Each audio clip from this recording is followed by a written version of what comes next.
चतुर्थ अध्याय का चतुर्थ पाठ चल रहा है। कल का पाठ आप सबने देख लिया? कुछ पूछना नहीं। सूत्र बहुत ही सरल है। प्राज्ञिताद यत्, पदच्छेद करिए।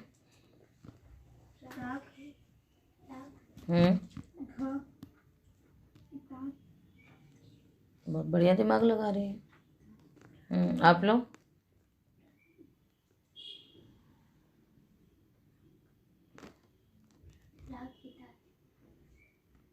फिर प्राज्ञितात् कैसे हो गया? बोलो बोलो। हैं? चाहे जो को गिरने तो पदच्छेद तो सही कर दिया। प्राज्ञितात्, प्राज्ञितात् कैसे हो गया?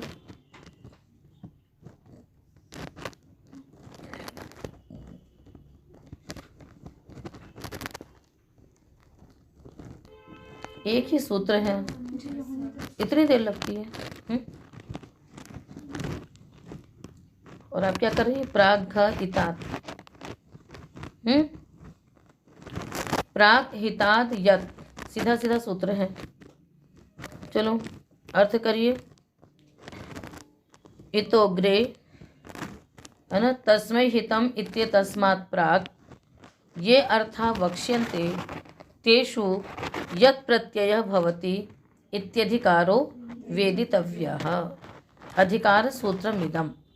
तस्मै हितम इत्येतस्मात् प्राक् ये अर्थाः वक्ष्यन्ते तेषु सामान्येन यत् प्रत्ययः परश्च भवति इत्यधिकारो वेदितव्यः। कहते हैं कि तस्मै हितम सूत्र से पहले तक ये अधिकार सूत्र है, और उससे पहले तक जो भी अर्थ कहे जाएंगे सामान्य रूप से उनमें यत् प्रत्यय होता है, ऐसा अधिकार जानना चाहिए। आगे आने वाला है सूत्र, इसी के आगे आएगा। तद वहति रथ युग प्रासंगम। अर्थ कोई भी होगा, प्रत्यय कौन सा होगा? यत्। कहीं कहीं कोई अपवाद बता दिए जाएंगे किसी प्रातिपदिक से, तो वो एक अलग बात है, किंतु सामान्य रूप से यत् प्रत्यय का विधान किया गया। तो रथम वहति इति रथ्यः, युगम वहति इति युग्यः, प्रासंगम वहति इति प्रासंग्यः। यत् प्रत्यय है, ये तृथ है नहीं, कित है नहीं, सिर्फ वृद्धि की कोई वो नहीं है। हाँ, यकारादि प्रत्यय पर है तो भ संज्ञा होगी, तो भ संज्ञक अंग का लोप जहाँ कहा गया है वहाँ लोप हो जाएगा। तद वहति रथ युग प्रासंगम। तद अव्ययपदम वहति, तत् प्रथमा का एक वचन, द्वितीया का एक वचन, अव्ययपदम नहीं है। तत् द्वितीया का एक वचन, वहति क्रियापदम, रथयुग प्रासंगम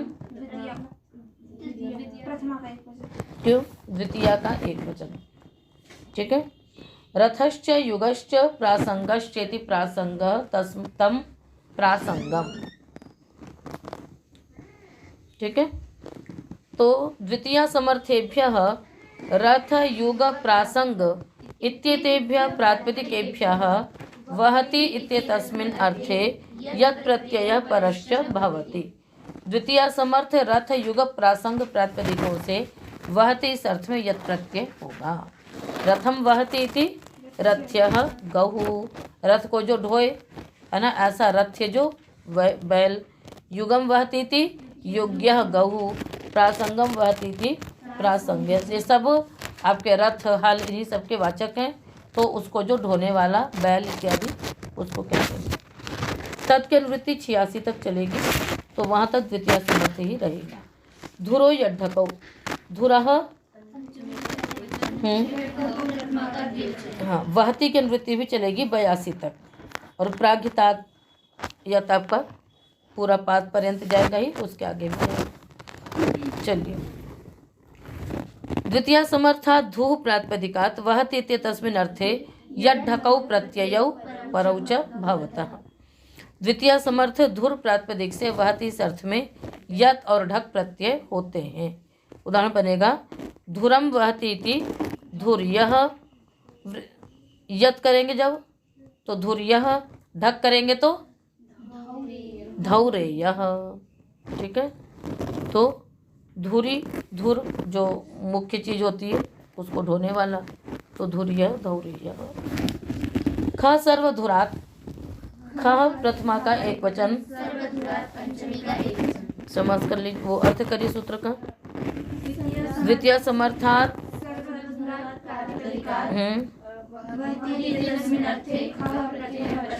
हाँ, सर्वधुर प्रातिपदिक होगा तो क्या हो जाएगा? वहति इस अर्थ में ख प्रत्यय होगा। सर्वधुरम वहति इति सर्वधुरीण, ख को इन आदेश हो जाएगा तो सर्वधुरीण। तो सर्वधुरम वहति इति सर्वधुरीण, सभी प्रकार के धुर को यानी हलों को जो ढोले वो सर्वधुरीण। एक धुरा लुक्च, एक धुरात पंचमी का एक वचन। द्वितीय समर्थात एक धुर प्रातिपदिकात उत्पन्नस्य प्रत्ययस्य वहति इति तस्मिन् अर्थे, है ना, कः प्रत्ययो भवति तस्य च लुक् भवति। द्वितीय समर्थ एक धुर प्रातिपदिक से वहति अर्थ में ख प्रत्यय होगा और उसका लुक भी हो जाएगा। एक धुरम वहति इति एक धुरीण और एक धुरः, ठीक है ना, दोनों होगा। तो अब विधान सामर्थ्य से एक बार तो श्रवण होना ही चाहिए। यदि लुकी करना था तब तो कोई बात ही नहीं थी। तो विधान सामर्थ्य से एक बार ख प्रत्यय का श्रवण भी होगा और एक बार एक अधूरा प्रयोग भी बनेगा। शकटादण, शकटात अर्थ करिए।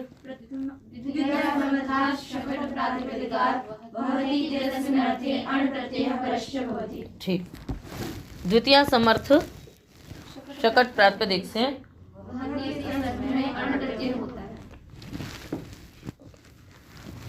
शकटम वहति इति शाकटः गहु। हलसीराठक, हलसीरात पंचमी का एक वचन, ठक प्रथमा का एक वचन। हलश्च सीरश्च इति हलसीरम तस्मात् हलसीर द्वितीय समर्थाभ्याम हलसीर प्रातिपदिकाभ्यां वहति इति तस्मिन् अर्थे हलम वहति इति हालिकः, सीरम वहति इति सैरिका, सभी हल के ही अवयव हैं ये। विद्यत नहीं, संज्ञायाम जन्याः,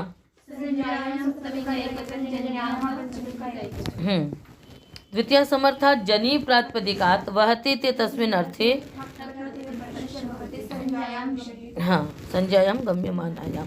द्वितीय समर्थात् जनी प्रातिपदिक से वहति इस अर्थ में प्रत्यय होगा, संज्ञा गम्यमान हो तो। जनी का अर्थ होता है वधू, तो जनीम वहति इति जन्या, क्या होगी जन्या पता है? पालकी, ठीक है। और दूसरा उसको भी कह सकते हैं जनीम वहति, है ना, उसको तो कर लीजिए। किंतु जब वो होता ना विवाह संस्कार से पहले जयमाल इत्यादि जैसे हो या विवाह संस्कार हुआ तो जो उसकी बहन होती है या उसकी जो सखी होती वो उसको वहाँ तक लेकर के जाती है, इसलिए उसको भी कहेंगे जन्या, यानी वधू की जो सखी अथवा जो बहन वो हो जाएगी जन्या। जनिम वहति मतलब जनी यानी वधू को वहाँ तक ले जाने वाली, तो जनिम वहति थी जन्या। विद्यत्य धनुषा, विद्यति क्रियापदम अधनुषा तृतीया का एक वचन, ठीक है ना। द्वितीय समर्थात् प्रातिपदिकात् विद्यति इत्येतस्मिन् अर्थे यत् प्रत्ययः परश्च भवति न चेत् धनुः करणं भवति, ठीक है। विद्यति इस अर्थ में द्वितीय समर्थ प्रातिपदिक से यत् प्रत्यय होगा, किंतु धनुष्करण उसमें नहीं होना चाहिए, मतलब धनुषा विद्यति नहीं होना चाहिए, अन्य और कुछ भी होना चाहिए। विद्यति मतलब बींधता है, ठीक है, जैसे कांटे से बीनता है या सिफ्टी पिन से बीनता है, किसी भी चीज़ से बीनता है, तो धनुष से भी तो बीनता ही है, तो धनुष नहीं होना चाहिए।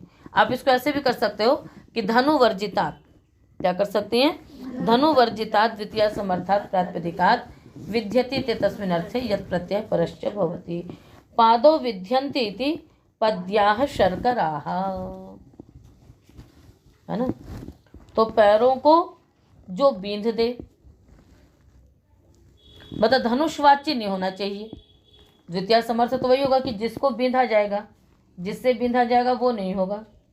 तो पद्याः शर्कराः, है ना। ऊरु विद्यति इति ऊरव्याः कंटकाः, जा रहे हैं रास्ते में, कांटे के पेड़ लगे हुए हैं किनारे किनारे, तो जांघों में वो घुस गए, तो ऊरव्याः कंटकाः।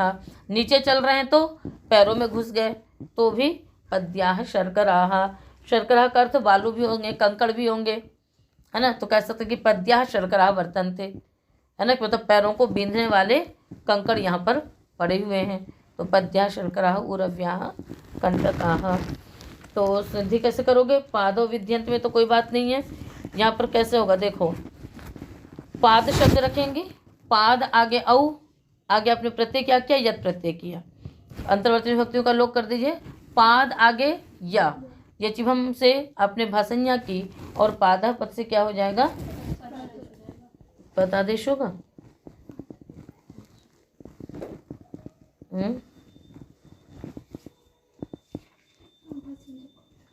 तो क्या हो जाएगा?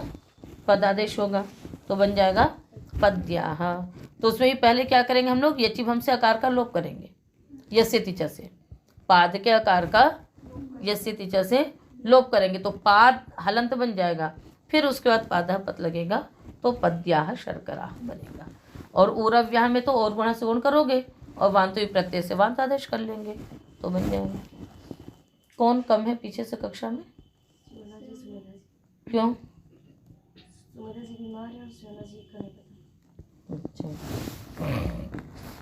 धनगणम लब्धा, धनगणम प्रथमा द्वितीया का एक वचन, लब्धा प्रथमा का एक वचन, ठीक है ना। धनंच गणंच इति धनगणम।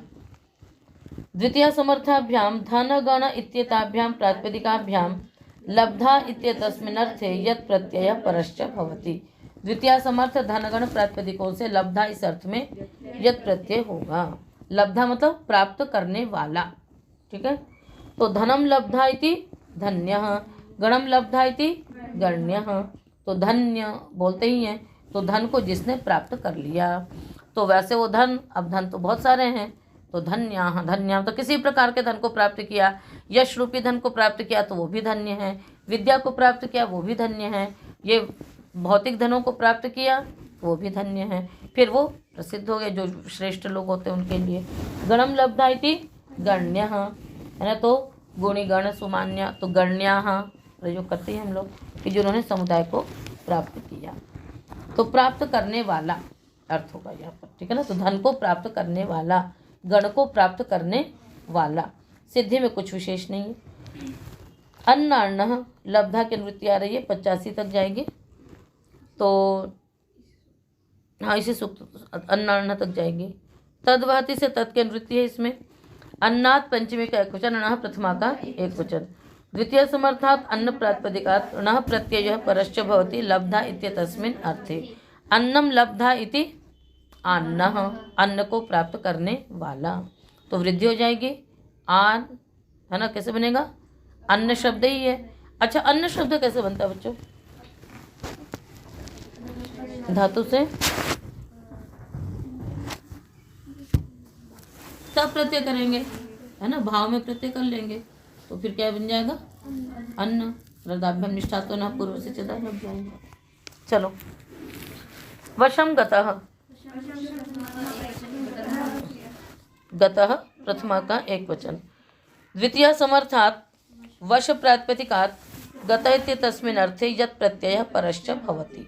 द्वितीय समर्थ वश प्रातिपदिक से गतः अर्थ में यत् प्रत्यय होगा। वशम गतः इति वश्यः, जो वश को प्राप्त हो गया, तो ये वश मतलब वश में प्राप्त हो गया। जो पदम अस्मिन् दृश्यम, पदम प्रथमा का एक वचन, अस्मिन् सप्तमी का एक वचन, दृश्यम प्रथमा का एक वचन। तत् की अनुवृत्ति समाप्त हो चुकी है। अब आगे कुछ सूत्रों में क्या होगा कि समर्थ विभक्ति का निर्देश नहीं किया जाएगा। अर्थ के अनुसार जो समर्थ विभक्ति संभव होगी वो समर्थ विभक्ति हम लोग यहाँ पर ले लेंगे, ठीक है।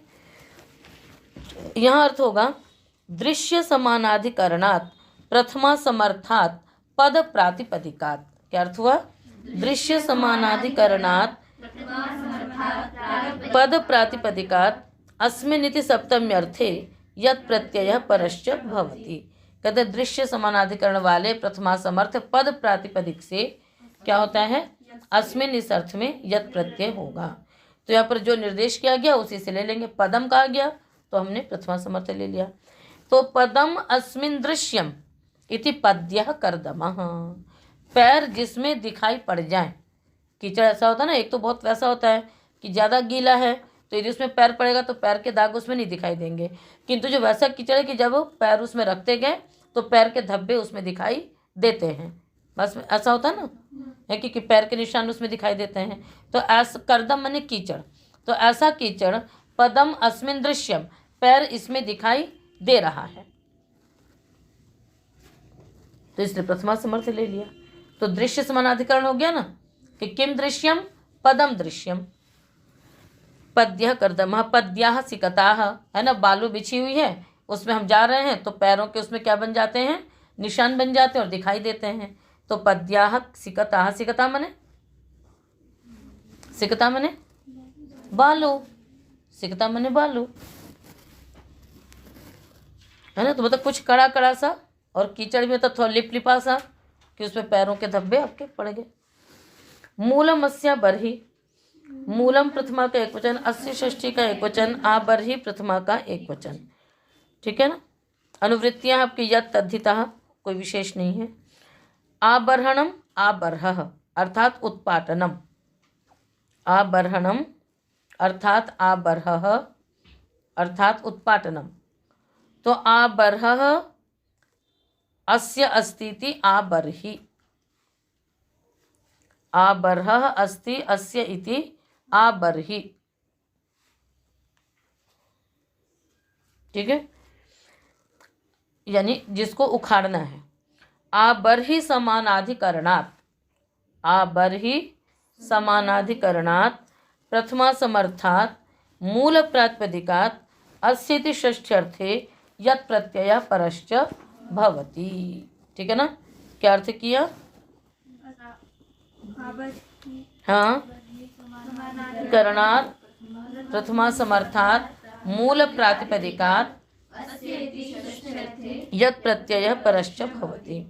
मूलम एषाम आबर्हि इति मूल्याः माशाः मूल्याः मुद्गाः। तात्पर्य क्या हो गया? आबर्हि मतलब उखाड़ना। तो जिसको एक तो जो जैसे मतलब खेती होती है या जो भी कुछ होता है तो किसी किसी को हम लोग वैसे तोड़ लेते हैं और कुछ चीज़ें ऐसी होती हैं जिनको पूरा जड़ सहित उखाड़ा जाता है। तो मूल माने होता है जड़, जड़ सहित जिनको उखाड़ा जाए, जड़ सहित जो चीज़ें उखाड़ी जाती हैं उनको क्या कहेंगे? मूल्याः। ठीक है। तो जैसे उड़द है, मूंग है, तो इन सबको ऐसा नहीं कि आपने फलियां उसकी तोड़ ली और फिर बाद में हो जाएगी। जैसे मटर वगैरह होते हैं तो मटर इत्यादि को क्या करते हैं? तोड़ा, फिर दूसरा दूसरा उगता रहता है। किंतु मूंग उड़द एक बार जो हो गया उसको आपको पूरा जड़ से उखाड़ लेंगे, फिर आप उसमें अपना कार्य कर लेते हैं। तो मूल ही जिसका उखाड़ना पड़ जाए उसको क्या कहेंगे? मूल्याः। ठीक है। संज्ञायाम धेनुष्या, हाँ, धेनुष्या प्रथमा का एक वचन। अर्थ करेंगे संज्ञाएं विषय धेनुष्या इति निपात्यते, संज्ञा विषय में धेनुष्या यह निपातन किया जाएगा। तो धेनु शब्द से शुक आगम और यह प्रत्यय निपातन किया जा रहा है। ठीक है। तो धेनुष्या गहु, तो धेनुष्या गहु कौन कहलाएगी? ठीक है ना। धेनुष्या गौ वो कहलाएगी जैसे मान लीजिए किसी ग्वाले ने किसी से ऋण लिया, ग्वाले ने, किसान ने किसी से ऋण लिया। अब उसको पैसा देने के लिए उसके पास, ऋण चुकाने के लिए उसके पास पैसे नहीं हैं, तो वो क्या करते हैं कि अपनी गाय दे दिया तब तक के लिए। ठीक है, तब तक आप ये गाय रखिए और जब आपका उतना दुग्ध इत्यादि मतलब हो जाए, जब हम, ठीक है ना, तो जिसको आप ये कह सकते हैं कि एक तो दो तरह से ऋण लिया जाता है। एक ऋण ले लेते हैं और कोई चीज़ उसके बदले में क्या किया जाता है? गिरवी रख दी जाती है। और जब उस चीज़ को ले लेते हैं, जैसे बैंक से भी लोन लेना होता है तो इसी प्रकार से करते हैं कि हम कोई ना कोई चीज़ उसमें रखना पड़ता है हमें कि यदि हम इस लोन को नहीं चुका पाए, ऋण नहीं चुका पाए, तो फिर वो उसको वो ले लेती है, मतलब जो बैंक या जिसने भी दिया वो उसको ले लेता है। इसी प्रकार से ज़मीन के कागज़ रख दिए जाते हैं, इस तरह से सब चीज़ें की जाती हैं। कई लोग ज़मीन अपनी रखवा करके फिर गिरवी, मतलब गिरवी रख करके लेते हैं। और एक हो गया कि और उस पर भी ब्याज वाली भी चीज़ होती है, तो उसको तो देना एक अलग चीज़ हो गई। जब पैसे देने का समय आया और उस समय यदि वो अपना वो नहीं दे सका तो वो गाय उसने पकड़ा दी कि तब तक के लिए आप इस गाय को रख लीजिए। तो वो जो ऋण उतारने के लिए उत्तमर्ण को, उत्तमर्ण कौन होगा? ऋणस्य दाता, जो ऋण को देने वाला है, तो उसको वो गाय सौंप दी जाती है वो गौ कहलाती है धेनुष्या। ठीक है, तो यत प्रत्यय है, निपातन है शोकागम, और अर्थ विशेष में निपातन है। कोई भी गाय नहीं कही जाएगी, बस ऋण उतारने के लिए जो उत्तम वर्ण को गाय दी गई है वही धेनुष्या कहलाती है। ठीक है, तो संज्ञा गम्यमान होना चाहिए, तो विशेष अर्थ में ही हो रहा है। तो आज का पाठ इतना ही करेंगे, शेष